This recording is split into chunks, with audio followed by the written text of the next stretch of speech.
राधे राधे। राधे राधे महाराज जी। महाराज जी, जब किसी मनुष्य की कोई सकारात्मक और प्रबल इच्छा होती है जिसमें किसी का अहित शामिल नहीं होता, तो ये कह रहे हैं कि पूरी कायनात उसे पूरा करने में लग जाती है। ये सत्य है या असत्य? यदि सत्य है तो इसका क्या चीज? ये कह रहे हैं कि जब किसी की कोई सकारात्मक और प्रबल इच्छा हुई जिसमें दूसरे का अहित नहीं है, तो नहीं, दूसरे की अहित नहीं, लेकिन धर्मयुक्त है कि वासनायुक्त है, ये तो देखना पड़ेगा ना।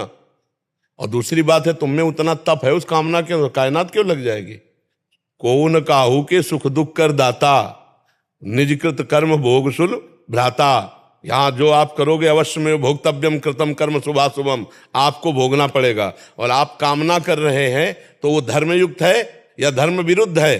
धर्मयुक्त है तो आपके अंदर उतना तप है कि नहीं उस कामना की पूर्ति के लिए, ये भी बात देखनी। धर्मयुक्त है, आप चाह कर रहे हो लेकिन आपके अंदर तप नहीं, तो आपको नहीं प्राप्त होगा। नहीं महाराज जी, पूर्णतः धर्मयुक्त है। तो उसके लिए आपके अंदर तप होना चाहिए, आपके अंदर तप होना चाहिए। जब तप होगा तो उसका परिणाम आपको मिलेगा। सहयोग कोई नहीं करता इस सृष्टि में। सृष्टि एक दुकान है, यहां से लेकर देवता तक जितने भी देवी देवता हैं, आपको उतना अनुष्ठान करना पड़ेगा जितनी आपकी कामना की पूर्ति का है स्वरूप। अगर नहीं तो फिर नहीं पूर्ति होगी। अगर पूर्ति हो जाती तो आपका पुण्य जमा है, उस पुण्य से हुई है, नहीं वर्तमान के अनुष्ठान से ही उसकी पूर्ति होगी। जैसे लोग कहते हैं मैंने भगवान से मांगा, भगवान ने दिया नहीं, क्यों दे दे? क्यों दे दे? आपने भगवान को क्या माना है? आपने अपनापन भगवान से क्या किया है? अगर भगवान का पूरा सृष्टि है तो तुमने अनुष्ठान किया उतना जितना मांगा, अनुष्ठान किया होता तो पूरा हुआ होता। अनुष्ठान करो, उससे पूर्ति होगी सकामता की। और अगर नहीं कि हम भगवान को अपना मानते हैं तो मांगने की जरूरत क्या है? वो सर्वज्ञ है, वो सर्वशक्तिमान है। जितनी व्यवस्था कर रहे हो उसमें राजी रहो, जो ही प्यारो करे सोई मोहि भावे। तो दोनों सिद्धांतों को समझना होगा। हमारी बात समझ पा रहे हो? क्योंकि जहां प्रश्न कर रहे हो सीधे अध्यात्म का उत्तर है। महाराज जी, उतना तप करना पड़ेगा। हाँ, साधन ऐसे मिल जाए तो फिर सब भगवान के हैं। भगवान सबके बैरी हैं क्या? इनको दे देंगे और दूसरे को नहीं देंगे? पूरी कायनात इनके सहयोग में हो जाएगी, दूसरे के मतलब प्रकृति से है, प्रकृति सहयोग जी। प्रकृति सहयोग थोड़ी करती है। प्रकृति किसे कहते हैं समझो? आकाश, वायु, अग्नि, जल, पृथ्वी। तभी सहयोग होगा जब तप होगा, इसके अलावा नहीं। इसके अलावा हमें बताओ ना, सब चाह रहे, सब कामना कर रहे, सबकी पूर्ति हो रही, प्रकृति सहयोग कर रही क्या? फिर ही ये चीजें सबको मिल रही। वायु, जल, पृथ्वी, आकाश, तेज, अंदर जो अंदर हमारे अन्न जाता है पचता है ना, वो अग्नि के द्वारा पचता है।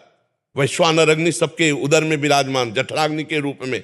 ये सब प्रकृति का अपना सिस्टम चल रहा है। हमारी जो कामना है उसमें जब तप है, भजन है, साधन है, तो हम प्रकृति रूपी दुकान से ले सकते हैं, अन्यथा नहीं।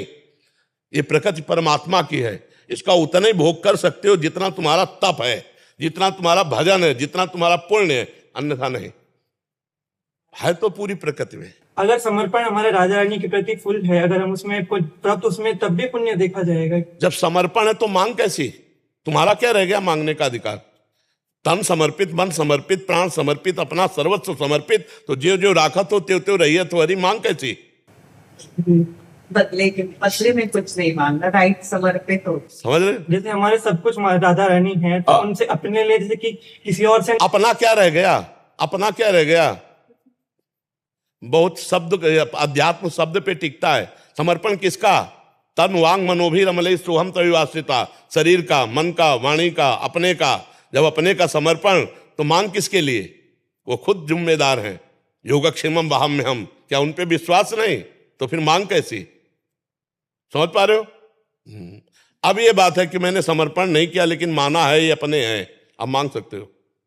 अब उसके लिए साधन क्या है आपका? हमारी बात समझ पा रहे हो? हाँ, बिल्कुल। अध्यात्म अंधेरा नहीं होता, एकदम क्लियर मार्ग होता है, और उसमें किसी के क्यों क्यों में तर्क नहीं चलता, सीधा हिसाब किताब है। समझ पा रहे हैं आप? समझ नहीं सकी?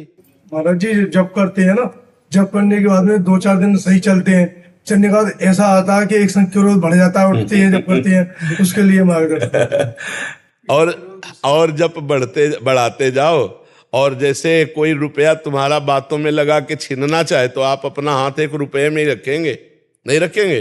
ऐसे ही जब तुम्हारे अंदर बात आ जाएगी कि मेरा भजन नष्ट करने के लिए मुझे क्रोध दिलाया जा रहा है, तो आप क्रोध नहीं करोगे, भजन को पकड़े रहोगे, राम राम कृष्ण कृष्ण। लेके कह देते हैं महाराज जी आप जानो हम नहीं जानते। तो फिर चिंता मत करो, राधा राधा राधा राधा राधा। ये आपके दर्शनों को बहुत प्रयास होता नहीं हो पाया, फिर मैंने कि महाराज जी अब आप सबको बुलाते हैं, मेरे को क्यों नहीं बुला रहे, तो आपने खटाक से मेरे को। तो ये तो श्री जी का उन्हीं के कृपा बल से जी। जून घोष मंडल जी, वेस्ट बंगाल। राधे राधे महाराज जी, आपके चरणों में कोटि कोटि प्रणाम। महाराज जी, नाम जप करते करते बहुत आनंद में हूं, जैसे कि एक नशे में हूं, लेकिन आपने कहा है कि ऐसा हाल हमेशा नहीं रहेगा, प्रतिकूलता भी आ सकती है, तो मन बहुत ज्यादा डर जाता है कि अगर वो दिन आता है तो। किसका है? नहीं, अभी नशा तो नहीं चढ़ा, नहीं तो जब नशा चढ़ता है तो उस नशे में लक्षण होते हैं निर्भय, निश्चिंत, निशोक, विपरीत भावना का त्याग, संशय निवृत्ति, ये लक्षण आते हैं। जैसे जैसे नाम का प्रताप उदय होता है फिर भय नहीं रह जाता। प्रतिकूलता किसकी, किससे? अनुकूलता का भोग कौन करना चाहता है? यदि नाम का आनंद मिल रहा है मन को, तो अनुकूलता और प्रतिकूलता में समतुलता आ जाती है, समता आ जाती है। भारी से भारी दुख भी बहुत प्रिय लगने लगता है जो भगवान की स्मृति में बढ़ोतरी लाता है, और भारी से भारी सुख भी कड़ुआ लगने लगता है जो भगवान के भजन में बाधा पहुंचाता है। इसलिए माता कुंती जी ने तो मांगा कि पग पग पर हमें भारी दुख मिले, भारी विपत्ति मिले, और आप नाम जापक कह रही हैं कि मेरे को प्रतिकूलता आगमन मात्र से भय लग रहा है कि कहीं प्रतिकूलता आ न जाए, संभावना मात्र से भय लग रहा है। प्रतिकूलता से भय क्यों? मेरा मंगलमय प्रभु मेरे को प्रतिकूलता क्यों देगा? और जो प्रतिकूलता आएगी वो प्रतिकूलता नाम मात्र की होगी, आनंद बढ़ाने वाली आएगी। ये कह रहे हैं कि उस समय नाम ना छूट जाए इनका, ये डर लगता रहता है इनको मन में। प्रतिकूलता में नाम और जप होता है, छूटता थोड़ी है। वो अनुभव नहीं है अभी। हाँ, अनुभव नहीं, इसीलिए से तभी तो हमने कहा अभी नाम की परिपक्व नशा वाली स्थिति नहीं तो निर्भय, निशोक, निश्चिंत, ये अपने विपरीत भावना कैसे आ गई? विपरीत भावना का त्याग, संशय निवृत्ति, ये 5 बातें हो जाती है जिस समय नाम जप का प्रभाव बढ़ता है। डरो मत, जिसने अभी नाम जप चलाया है वो आगे भी पकड़े रहेगा। भगवान का आश्रय लो। तुम नाम जप जो कर रहे हो इष्ट कृपा से कर रहे हो, गुरु कृपा से कर रहे हो, भारी विपत्ति में भी वही नाम जप करवाता है। इसमें तो और नाम जप होता है। जब शरीर में पीड़ा होती है, दुख होती है, तो और नाम अच्छा लगता है। जब योद्धा को घाव होता है तो लड़ने में और चाव आता है। अब कायर पुरुष हो तो पीठ दिखा के भाग जाए, वो बात अलग है। अभी तो तभी आपने पहला शब्द का नाम में बड़ा आनंद आ रहा है, बड़ा नशा है कि आपके अंदर अभी वो बात नहीं है। अभी नाम को और बसाओ और चलाओ नाम को, तो ये सब भय मिट जाएंगे। एक निर्भय अवस्था आती है। और डरो मत, भगवान के आश्रित हो जाओ, वही तुम्हें ऐसा बल देंगे कि भारी दुख में भी भगवान का सुमिरन चलता रहेगा। दुख में तो सुमिरन छूटता ही नहीं है।